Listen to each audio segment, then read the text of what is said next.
Welcome to Homegrown Florida. I'm Katrina. Today we are going to be talking all about dried beans, all the way from seed to storage. Dried beans are like one of the best crops that you can grow as a staple crop for self-sufficiency in your garden.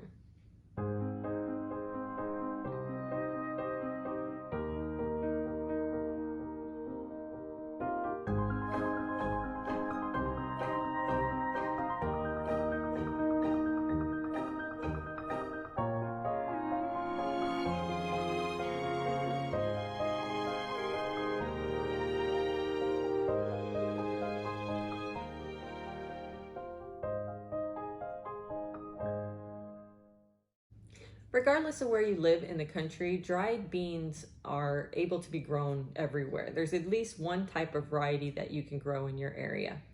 And a cool thing about dried beans is they're really a no-nonsense type plant to grow. They don't require very much water. They don't really require being fertilized as long as they're in decent soil. They help fix nitrogen deficiencies in the soil. Another really cool thing about them is once they're dry, the beans are shelf stable. They don't have to be refrigerated. So you don't have to process them in any way either, like canning or freezing. It's not necessary.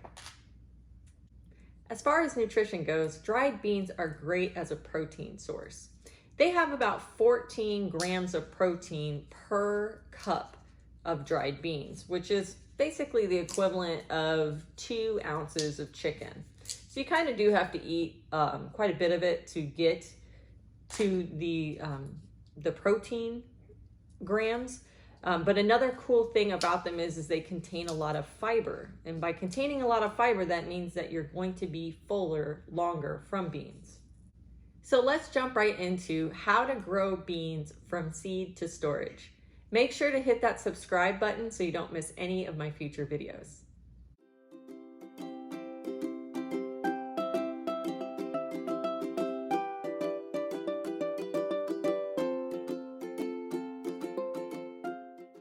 When I started my garden 5 years ago or so, I did not grow a lot of beans or peas for that matter. I grew some of the more fun things like cucumbers and tomatoes and squash. And I didn't really appreciate what a great nutrition source that beans could be, as well as, their nitrogen fixing for the soil and their ability to be shelf stable. But I took after my sister, who is a vegetarian, and I went for a vegetarian diet for a while. I'm not currently a vegetarian, but I do eat a very plant-based diet. And so this means that beans are a great alternative to meat. Being plant-based or vegetarian or vegan, there's a lot of benefits to it, nutritionally, health-wise. There's a lot of studies out there that say that it is a more healthy way of eating. I don't know for sure.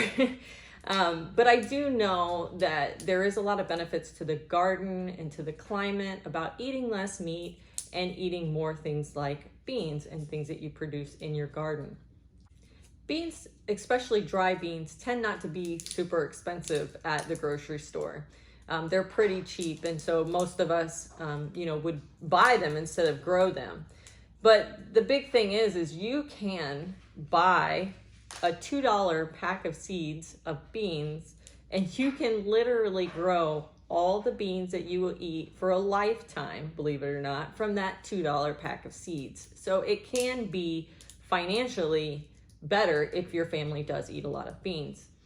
Because what you do when you dry them like these are that you save the seeds or the beans, the dry beans that come out, to grow for next year. And so since we are constantly growing and drying, we constantly have a seed supply as well as a food supply. When you plant your seed or your bean seed, it really is just the dried bean. I know some people have asked me, what do the seeds look like? And they look like the dry bean. So you take one of the dry beans and you're gonna put it in soil about 1 inch down. Traditionally, you do not want to start these in trays. You want to start them in the garden, in the place where they will live. They do not transplant well. I have transplanted them before when my garden wasn't quite ready, and they do okay if you get to them early enough. But really the best way to do this is to put the seed in the ground, about an inch deep. You don't want to go much farther than an inch, and then depending on the size of the bean, like this one is fairly small, so I wouldn't want to go any further than an inch down. But if you had a larger bean like a kidney bean or a lima bean, you might want to do 1 to 1.5 inches down. Then all you have to do is keep the soil moist for just about 3 to 7 days. I have typically seen these pop up in 3 days as long as your soil is warm enough, and they come out with great germination rates almost every time. Another thing to consider is inoculant. So inoculant contains a lot of bacteria. What it does is the bean plant will take up the bacteria and exchange it for nitrogen. And so it is beneficial to start with inoculant, but your bean plants will still grow without inoculant because a lot of those bacteria already exist sometimes in the soil. And if you have grown beans in that soil before, it probably already has that bacteria in it from when the bean plants were there before. Once your bean seeds have sprouted, then you just want to monitor the plant for a little while. You're looking to see if the leaves of the bean plant start to turn yellow. This is very common, particularly if you're not using inoculant, it will happen, is that it will have a little bit of a nitrogen deficiency right at the beginning when they're young. And so all that you need to do is get like a fish fertilizer or a very low fertilizer in terms of nitrogen, potassium, and phosphorus, and something water soluble. So that's why I use fish fertilizer, and fertilize the plants. I typically only do this once in the entire life cycle of the plant if it needs it. I have a lot of beans that grow and have never needed any kind of fertilization whatsoever. Another thing to consider when you're growing bean plants is that some of them are pole beans and some of them are bush beans. So for pole beans, it would be highly recommended to use a trellis. Otherwise, they will get pretty wild and crazy running all over the beds or the in-ground, and they become very difficult to pick the beans or deal with any pests or issues that might be occurring, or if birds are getting into them. It gets hard if you don't trellis up the pole beans. Another thing about pole beans is they typically yield more beans than bush beans. Bush beans have a determinate amount of beans that they're going to produce, where pole beans are almost like an indeterminate tomato, where they will just continue to grow and flower, which will then produce the beans. When I'm growing dry beans, I typically will grow pole varieties because they will produce a lot in a smaller amount of space than the bush beans will. But for things like green beans that I'm going to eat for fresh eating and not trying to grow enough dry beans for the entire year, I will use a bush bean for those fresh eating purposes. Once your bean plants start producing, you're going to want to keep an eye out for when the bean pods start to dry. This one is very dry, and you can tell by the way it sounds when I try to bend it. It cracks. It is very, very dry, and that's what you're looking for. A lot of people will wait till all the beans dry on the plant, then take the plant down and take the bean pods off. The problem with that here is that we have a lot of rain and a lot of humidity and mildew, and so what will happen is the pods will actually start to mold, and the beans will not be able to be saved or eaten. So I actually go through all my bean plants every morning, and I pick off the ones that are dry, and then I shell them, which is what's happening right here. This is about 2 days worth of beans that I've pulled off. The next step, once you've pulled your beans off, is you have to separate the pods from the beans, which is what I'm doing right here. Is I'm cracking them open, and I'm using my fingernail to run through the side of them to separate the bean right here from the pod.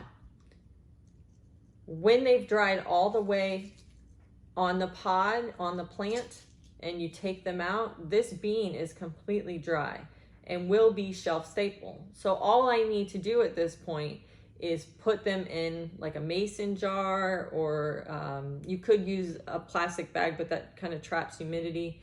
I'd strongly encourage some kind of glass jar or container. And once you put them in, that's it. They can go on the counter or in your pantry and they are good.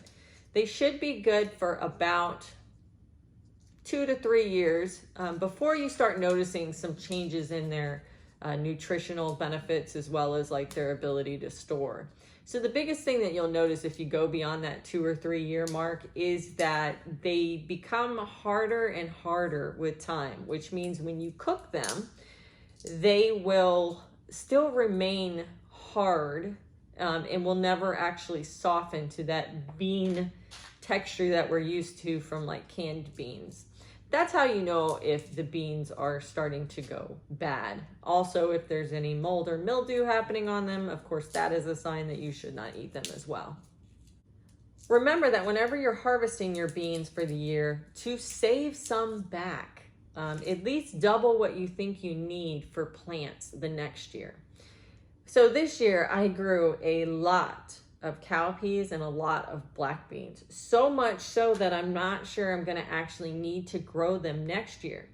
What I do is, even though I don't think I'm going to grow them next year, I will still save some seeds and grow only 1 to 2 plants for the year, and take the seeds from that plant, dry them, save them, and use them as my seed for the following year when I will need more beans. The reason why I do this is because bean germination rates fall dramatically after 1 year. So you can use the bean, the dried bean, as seed for 12 months, but after that they become very bad in germination rates. And I think that has to do with the fact that the bean becomes harder and harder, and since it's not going to soften as easy after a year, it's not going to germinate as well after a year. That's one of the reasons why I always grow at least 1 to 2 plants, even if I'm not growing it for production that year, because I had a bumper crop the year before. Do you have a favorite bean variety that you grow? I would love to hear about which ones you're growing in your area. Head down to the comments and leave me a note. If you want to know more about being self-sufficient, check out this video here. It is my food for a year video, and it tells you exactly how many plants you need in order to feed your family of 4.